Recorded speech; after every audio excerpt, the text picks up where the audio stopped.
Sir NDA government అధికారం చేపట్టి దాదాపు 3 నెలల కాలం పూర్తవుతుంది. 120 రోజుల కాలం అవుతుంది. 120 రోజుల పరిపాలన ఎలా ఉంది ఆంధ్రప్రదేశ్ పరిస్థితి? ఒక్క మాటలో చెప్పాలంటే కనుక స్వాతంత్రం వచ్చినట్టుగా ఉందండి. ఎందుకంటే నేను అంత పెద్ద మాట ఎందుకు చెప్తున్నానంటే, గతంలో మనం చూసుకుంటే కనుక కేవలం మనం వాట్సాప్ కాల్స్ లేకపోతే ఐఫోన్ వాళ్ళైతే కనుక వాళ్ళు ఫేస్ టైంకి పరిమితమై ఉండేవాళ్ళు. కానీ ఈ రోజున చూస్తే మట్టుకు ఏదైతే మేము మాట్లాడాలన్నా కానీ హనుమాన్ చెప్పి డైరెక్ట్ ఫోన్ కాల్స్ చేసుకునేటటువంటి పరిస్థితి ఏర్పడింది.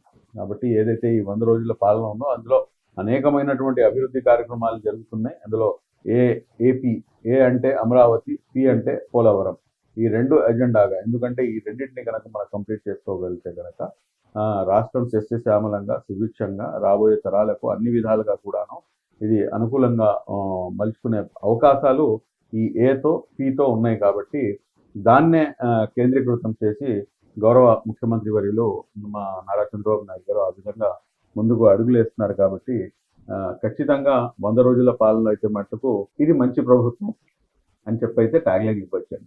ఫారూక్ షిబ్లీ ఒక మతానికి సంబంధించిన వ్యక్తి అంటారా, లేదంటే ప్రజల మనిషి అంటారా? చూడండి, మతం అనేది ఒక 4 గోడల మధ్యలో ఉండేది. నేను లోపల నా ఇష్టం వచ్చినట్టుగా నేను ఏదైతే నా యొక్క ఇష్ట దైవం ఉందో దాన్ని నేను తలుచుకుంటాను, ఆరాధించుకుంటాను. కానీ వన్స్ నేను బయటకు వచ్చిన తర్వాత నేను ఇండియన్, భారతీయుడు. లోపల ఉన్నంత వరకు నా యొక్క ఏదైతే ఆచార ఆహార వ్యవహారాలు ఉన్నాయో వాటిని నేను తుచా తప్పకుండా పాటిస్తాను, వాటిని నేను అమలు చేస్తాను. కానీ బయటకు వచ్చిన తర్వాత ఏదైతే లోపల ఉన్నప్పుడు నేను అమలు చేస్తున్నానో ఆ అమలు చేస్తున్నప్పుడే నా మతం నాకు నేర్పిస్తుంది ఏదైతే గడ్డపై నువ్వు నివసిస్తున్నావు, ఏ దేశంలో అయితే నువ్వు ఉన్నావు ఆ దేశాన్ని నువ్వు గౌరవించడం, అక్కడ ఉన్నటువంటి ఏదైతే చట్టాలు ఉన్నాయో ఆ చట్టాల పట్ల నువ్వు గౌరవంగా నడుచుకోవటం, వాటిని అమలు చేయాలి అని చెప్పేసి ఇక్కడ మన ఏదైతే దివ్య గ్రంథం పురాణం ఉందో అదే నాకు నేర్పిస్తుంది. కాబట్టి ఇక్కడ మీరు ఇది ముఖ్యమా అంటే ఇది ముఖ్యం అని చెప్పి నాకు ఇదే చెప్తుంది. కాబట్టి నేను రెండింటిని 2 కళ్ళతో నేను చూడాల్సినటువంటి పరిస్థితి ఉంటుంది. నేనైతే బయటకు వస్తే మటుకు ఒక భారతీయుడిని, నేను అందరి వాడిని, ప్రజల మనిషి, ప్రజల కోసం అన్ని విధాలుగా అన్ని సామాజిక వర్గాల కోసం సేవలు అందించాలని చెప్పేసి మా యొక్క తాపత్రయం.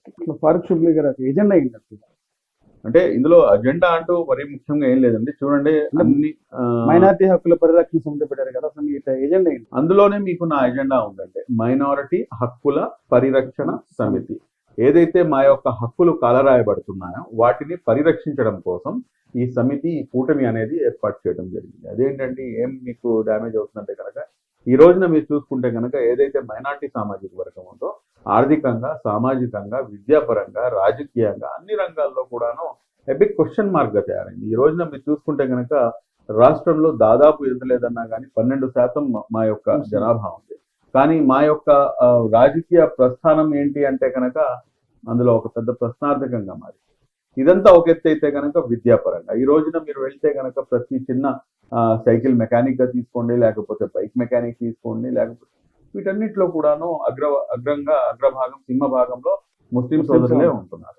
అదే విధంగా సామాజికంగా అనేక విధాలుగా ఈ రోజున కూడాను ఏ రకంగా అయితే ఎస్సీ ఎస్టీలు, మా దళిత సోదరుల్ని ఏ రకంగా అయితే అక్కడక్కడ వివక్షకు గురవుతున్నారో అదే విధంగా ఈ రోజున కూడాను కొంతమంది ముస్లిం సోదరులు వివక్షకి గురవుతున్నారు. అదే విధంగా మీరు చూసుకుంటే కనుక వారికి రావాల్సినటువంటి హక్కులు ఏదైతే ఉన్నాయో, ఏదైతే మన ప్రభుత్వం ఆ హక్కులు కూడాను సరిగ్గా రానటువంటి పరిస్థితి.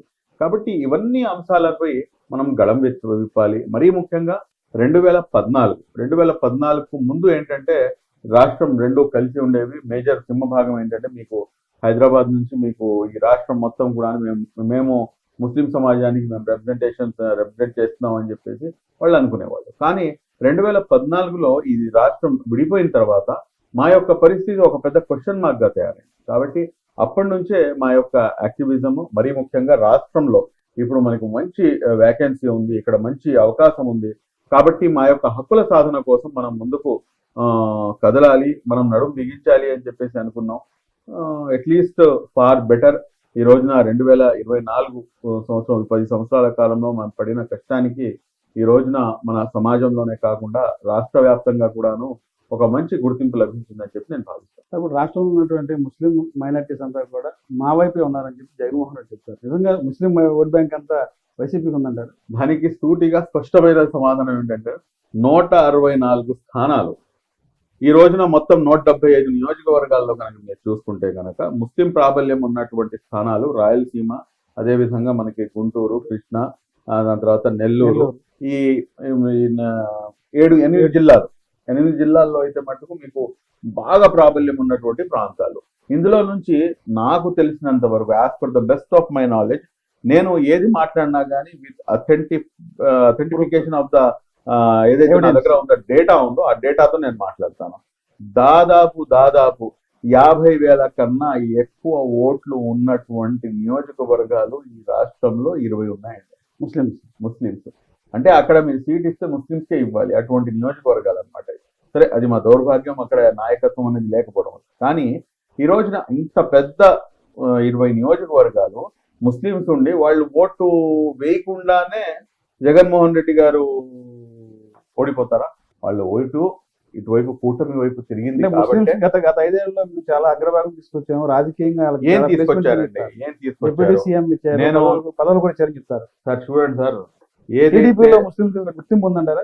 చూడండి, టీడీపీ గుర్తింప లేకపోతే వైసీపీ గుర్తింప కాదండి. ఇది గుర్తింపు లేనితనం ఏదైతే ఉందో అది ఆ సామాజిక వర్గం యొక్క ఎవరైతే నాయకులు ఉన్నారో వాళ్ళకి. పొలిటికల్ పార్టీస్ ఏమున్నాయండి, వాళ్ళకి కావాల్సింది ఒక ఫేస్ కావాలి, అంతేగాని దానికి పొలిటికల్ పార్టీస్ కి దానికన్నా ఎక్కువ కాదు. నేను ఈ విషయంలో మట్టుకు నేను టీడీపీ అని చెప్పేసి నేను తీసుకోను, లేకపోతే మీరు మైనారిటీ పరిరక్షణ సమితి ఉండు ఒక హక్కుల గురించి పోరాడుతూ కూడా గత 5 ఏళ్లలో కూడా మీరు టీడీపీ వెంకటేశ్వర మాట్లాడారు. జగన్మోహన్ రెడ్డి ఏ రోజు గారు ఎండగట్టారు, ప్రజా సమస్యల మీద కానీ పోరాటం చేశారు. అందులో సమస్య లేదు. మీ హక్కుల పోరాట సమితి వేరు, పార్టీ వేరు, రాజకీయం వేరు. నేను మీకు ఇదే స్పష్టం చేస్తాను సార్. ఒకటి, నాది ఒక ఆర్గనైజేషన్. నేను ఒక ఆర్గనైజేషన్ రన్ చేసేటప్పుడు ఏదైతే ఈ రాజ్యాంగ వ్యవస్థ ఉందో ఈ వ్యవస్థలో ఓటు అనేది ఒక అల్టిమేట్ ఆయుధం. ఆ ఆయుధాన్ని నేను ఉపయోగించుకోవడానికి నాకు అవకాశం లేదు. నేను జనాల్ని మెస్పరైజ్ చేయగలను, లేకపోతే చైతన్యపరచగలను, వాళ్ళని వాస్తవాలు ఏది ఉన్నాయో వాళ్ళ ముందుకు తీసుకెళ్ళగలను. ఇప్పుడు మీరు అడగవచ్చు, మీరు ఒక ఆర్గనైజేషన్ లో ఉంది, మీరు ఒక పొలిటికల్ పార్టీకి ఎలా సపోర్ట్ గా ఉంటారు? ఇదే కదా, అదే మా ప్రశ్న. సార్, రాజ్యాంగం నాకు హక్కు ఇచ్చిందండి, నాకు ఆ హక్కు ఉంది. అలాంటప్పుడు మీరు టీడీపీ జెండా నేను వేసుకోను, నాకు అవసరం లేదు. నాకు పార్టీ అవసరం, పార్టీతో నాకు సంబంధం లేదు. I'm not in the Telugu Desam పార్టీలో నాకు ప్రాథమిక సభ్యత్వం కూడా లేదు. ప్రాథమిక సభ్యత్వం ఉంటేనే మీరు మాట్లాడాలంటే కనుక నాకు తెలిసి ఈ రోజు నాకు పొలిటికల్ పార్టీ గత 5 సంవత్సరాల్లో కూడా మీరు వైసీపీ ప్రభుత్వాన్ని ఎన్నో ఉద్యమాలు చేశారు, కేసులు కూడా పెట్టించుకున్నారు, జైలు కూడా లేరు. అవునండి. ఇంతకు ముందు కనుక మీరు చూస్తే కనుక 2014 నుంచి 2018 వరకు, 19 అన్నా కానీ 18 వరకు ఇదే తెలుగుదేశం పార్టీకి వ్యతిరేకంగా పనిచేసిన వాళ్ళలో అదే టాప్ 10 లిస్ట్ లో నేను కూడా ఉంటాను. అంటే నేను ఇక్కడ చెప్పేది ఏంటంటేనంటే, చూడండి, అల్టిమేట్ గా somebody has to bell the cat.